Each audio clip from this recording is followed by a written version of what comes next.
Hi, everyone. Judge Andrew Napolitano here for Judging Freedom. Today is Monday, September 18th, 2023.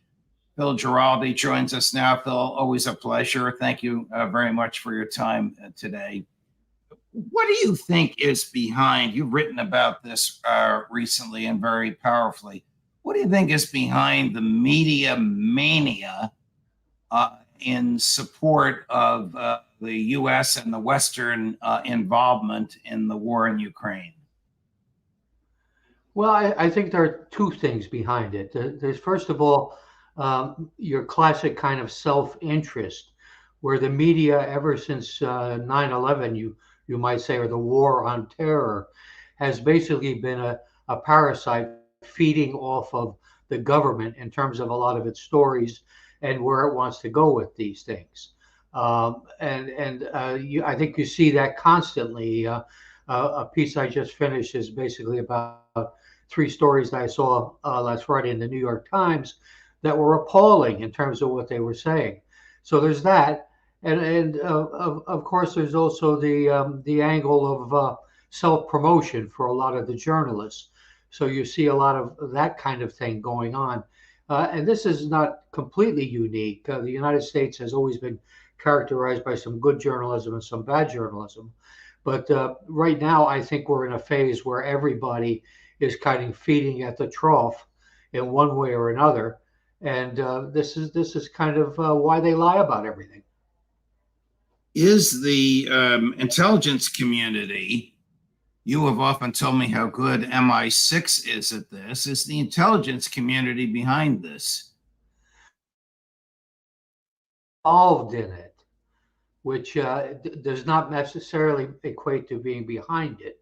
I think it means to a certain extent that the governments are the ones that are pushing these policies, and that's both over here and in Britain and in a lot of European countries. And the intelligence services, of course, are a tool in this process. The British, much more so than the Americans, in my experience, working in Europe with CIA, the British had contacts in the media that were deep and that were everywhere. And we Americans were kind of toddlers when it came to, getting that kind of depth and ability to spread stories and to do things. So, you could argue that the British were the major player in pushing Ukraine to push on Russia to start this war in the first place. I mean, how does it work? Is there payment of money? Is it, I'll give you these military secrets or these intel secrets before anybody else has them, or I need a favor, so scratch my back, and when you need a favor, I'll scratch yours? How does it work? How does the intel community get the media to publish basically false or misleading information in order to dupe viewers and readers of the media into supporting the government line? Well, I think all of the things you suggested are possible routes to getting people to cooperate with you. And it can be almost anything. It's very often, from the American intelligence community perspective, money based, where people are interested in money. But then there'll be some people who are basically interested in 5 years down the road defecting from their country and being given American citizenship and a nice pension when they get here. I had one agent when I was in Hamburg who was a journalist, and he used to write stories very favorable to the U.S. point of view on what was going on in the Iron Curtain. And what he wanted to motivate him to do that and do what we wanted him to do was a Jaguar TK 150.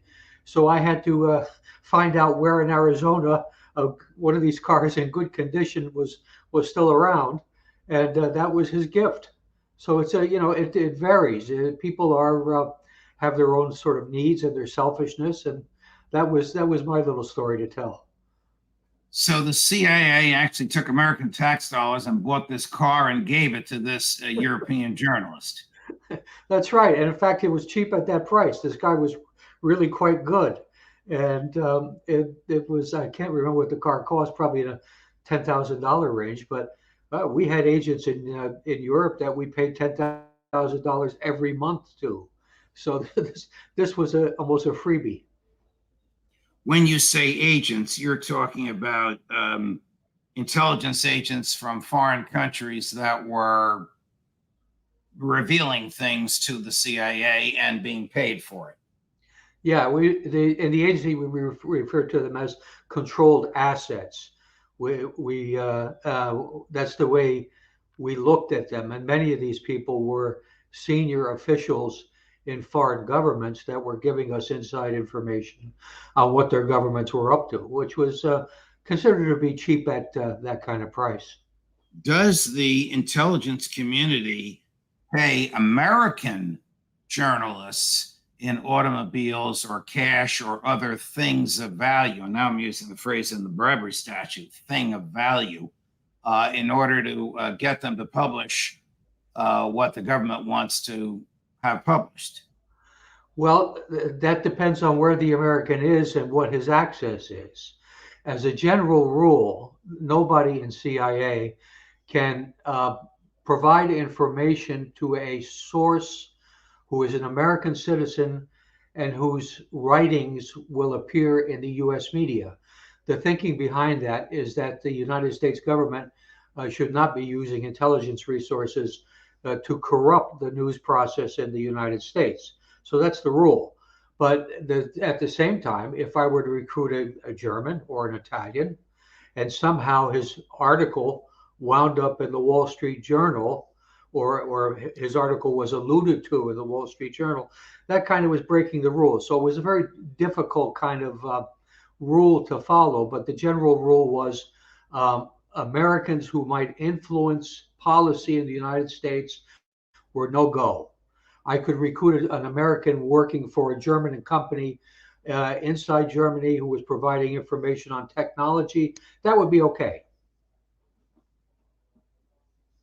Is it just a coincidence that the Wall Street Journal, the New York Times, the Washington Post, Fox News, ABC, CBS, NBC all say the same thing? It's in American national security interest. They can't explain it deeper than that. At least I haven't heard it explained deeper than that. It's in American national security interest that we back Ukraine with money and material. I think it's quite scary. I don't think we've ever quite seen anything like this.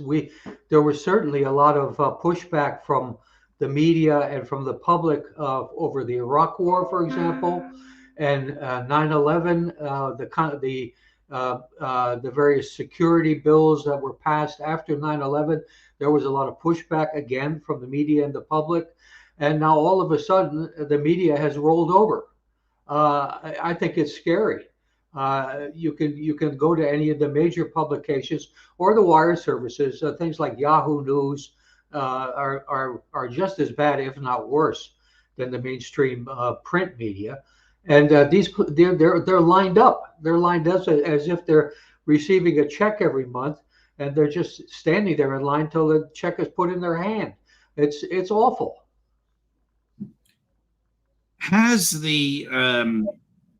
Have any of these people explained what the United States national security interest truly is here? We all know the neocons want war. We all know Joe Biden wants to run for re-election as a wartime president. We'll get to that, what he's planning to do in a minute. We all know that the military-industrial complex benefits enormously because as we deplete our stockpiles, they have to be replaced. So all that stuff has to be built. But has anybody articulated a bona fide American national security interest at stake in the military conflict in Ukraine? Well, I think the short answer to that is they've articulated something, but it's not a good reason. And I'm referring specifically to the fact that the Pentagon and some people in the White House have also alluded to their desire to weaken Russia. Now, why we would be required to be weakening Russia, which did not threaten us in any way before this all began escapes me. And I've alluded to this many times in my articles and also when doing interviews. I said, where is the actual reason that would compel the United States to basically enter into a proxy war that could turn nuclear based on the desire to weaken Russia? I mean, I don't get it. We're going to take a break. When we come back, I'm going to ask Phil how far he thinks the government will go to weaken Russia. Will it involve troops on the ground? Can the president do that on his own? Does the president think he can do that on his own? Right after this.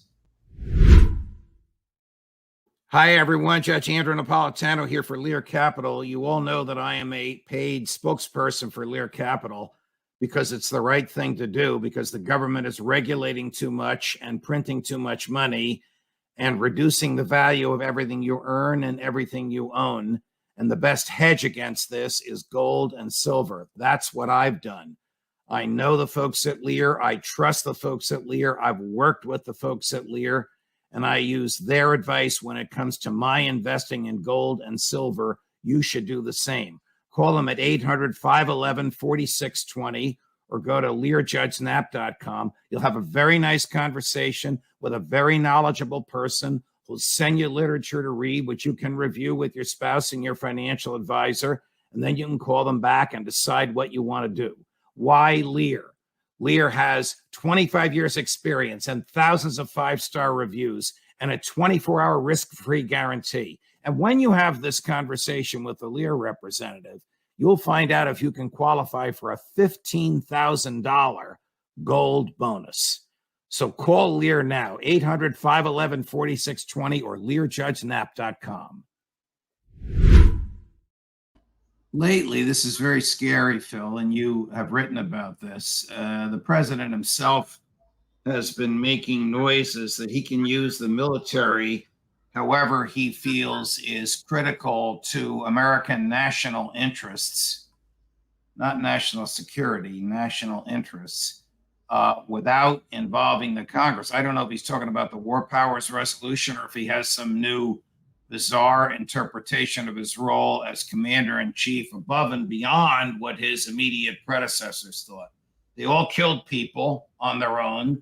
They all started many wars on their own. What do you think Joe Biden is up to?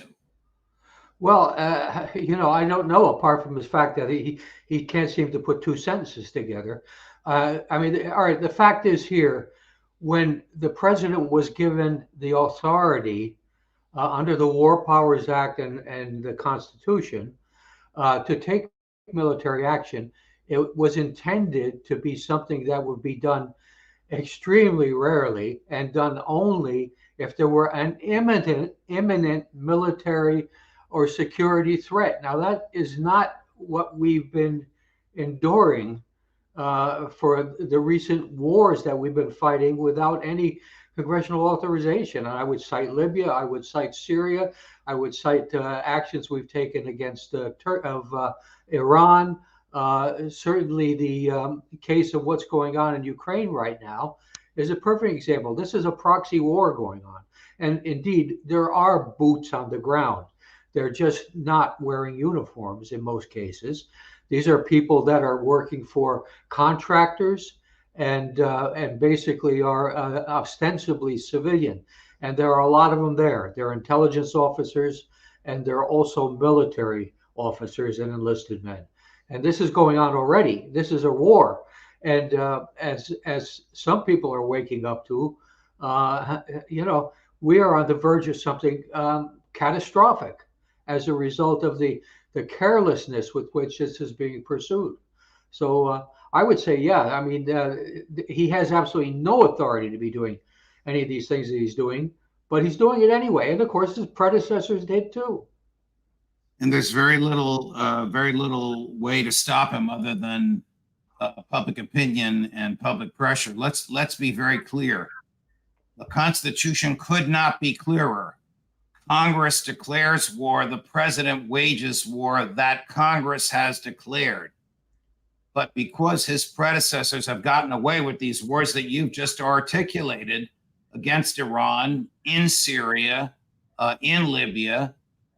Each president that does this, unchecked, establishes a precedent for future presidents to do the same thing. Joe Biden, when he was in the Senate, condemned this type of mission creep, but now that he's in the White House, the world looks very different from the inside looking out than it does from the outside looking in. We all know that from our own personal experiences. But Joe Biden now seems to think and hinted over the weekend that he can introduce military boots on the ground in uniform without consulting Congress if he believes it's in national security interest. The War Powers Resolution, which in my opinion is profoundly unconstitutional, was vetoed by President Nixon.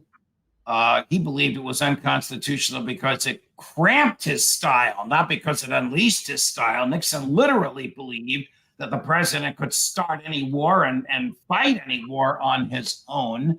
The War Powers Resolution, which requires reporting to Congress, and after 90 days, Congress's approval. And if not, then after 180 days, it's got to stop and the troops have to come home. Joe Biden is apparently of the view that he can put boots on the ground for at least 90 or 180 days without seeking a declaration of war. These are very, very dangerous times. I wonder, Phil, if he's saying these things now out of his own mouth and out of the mouth of Jake Sullivan as sort of trial balloons before he actually does it.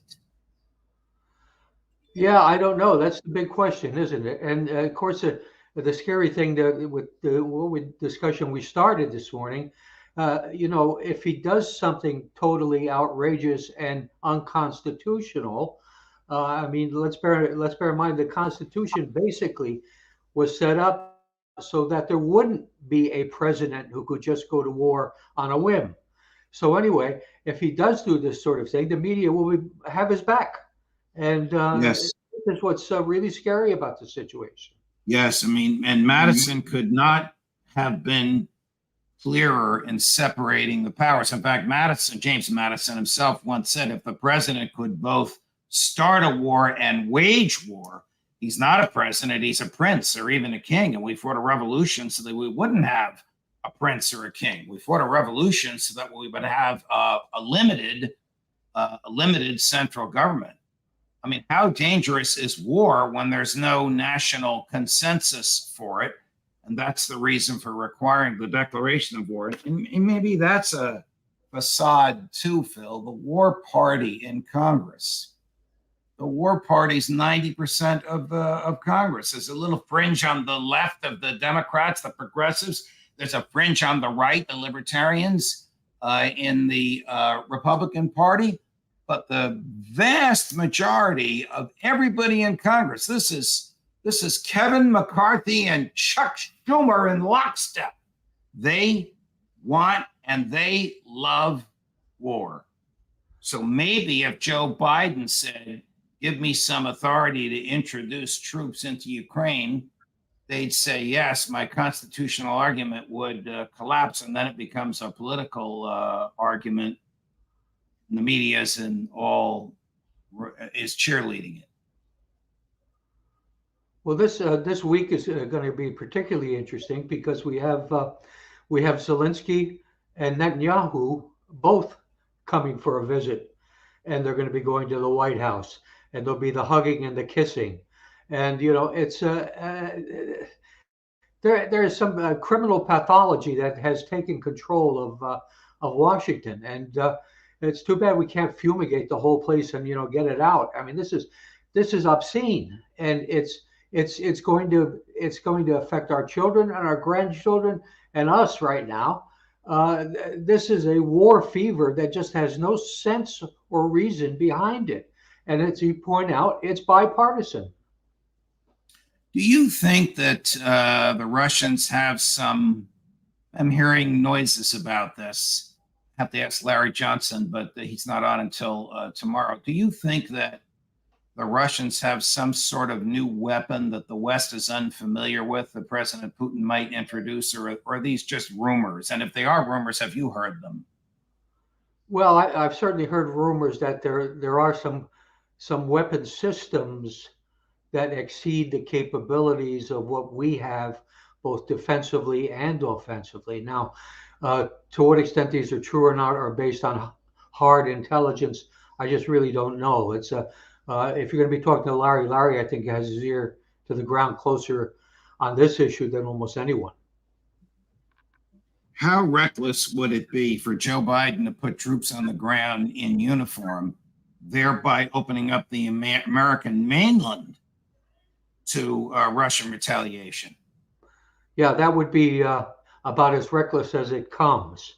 The only thing that could be worse is if he probably will carefully configure these troops as support people or intelligence people or that sort of thing. But if he puts any combat troops into action in Ukraine, some of them will die, and some of them will presumably kill Russians, and this escalates the whole war situation to a level that's, I would have to say, unimaginable. Right now, if there are troops on the ground, and we believe there are from various reports that which you and I have have access through our colleagues, this is a violation of the Geneva Convention. A soldier without an identifiable military uniform can be be arrested and can be summarily executed as a spy, not even entitled to due process. That's the Geneva Convention. Joe Biden must know this. Well, it's also a war crime. I mean, this is invasion of somebody else's territory in a situation where you're not at war with that party. This whole thing is just so astonishing. They've basically thrown away all reason in terms of what they're doing, and it's hard to see where we will be able to recover from this. We don't have enough politicians who are saying the right things, who are even thinking the right things. This is scary. We'll keep monitoring it, and we appreciate all that you do to monitor it and to bring your good sense to our viewers and listeners. Thank you, Phil Giraldi. Always a pleasure. Well, thank you. Well, there you have it. Another superb report from one of our incredibly talented, deeply experienced former intelligence folks. I haven't looked at the subscriptions, and I'm gonna lay back on the subscription thing soon. So I don't know if we have broken 200,000. We were 55 short of it this morning. Maybe we're over it now. But help us spread the word. We spread a good word. We spread a message of peace. We spread a message of this is what the government is doing behind your back. We give you an understanding of what's happening in Ukraine and in Washington. You don't get anywhere else. Because at Judging Freedom, we are looking out for your liberty.